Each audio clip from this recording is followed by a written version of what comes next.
வாங்க நண்பர்களே, இந்த பதிவில் நம்ம கத்திரிக்காய் அறுவடை பற்றி பார்க்கலாம். நம்ம வீட்டில் சுமார் 5க்கும் மேற்பட்ட ரகங்கள் வச்சுருக்கோம். அதில் இன்றைக்கி நம்ம ஒரு 5 விதமான கத்திரிக்காய் ரகங்கள் அறுவடை பற்றி பார்க்க போகிறோம்.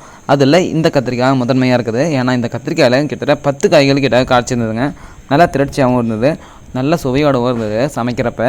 இது மட்டும் இல்லாத மற்ற ரகங்கள் இருக்குன்னு சொல்லியிருந்தேன் இல்லைங்களா, அதை நம்மளுடைய சேனலில் போய் பார்த்தீங்கன்னா நீங்கள் அந்த கத்திரிக்காய் ரகங்கள்லாம் பார்க்க முடியும். பாரம்பரிய ரகங்களில் சேலம் முழுக்கத்திரியும் இருக்கும். அதையும் நீங்கள் நம்மளுடைய சேனலில் இருக்க காணொலியில் கண்டிப்பாக போய் பார்க்கலாம். இது ஒரு ரகங்க.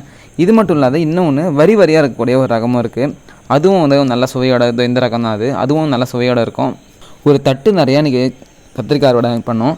இதனுடைய அழகு எந்த அளவுக்கு அழகாக இருக்கோ அதே போல் தாங்க இதனுடைய சுவையும் இருந்துச்சு.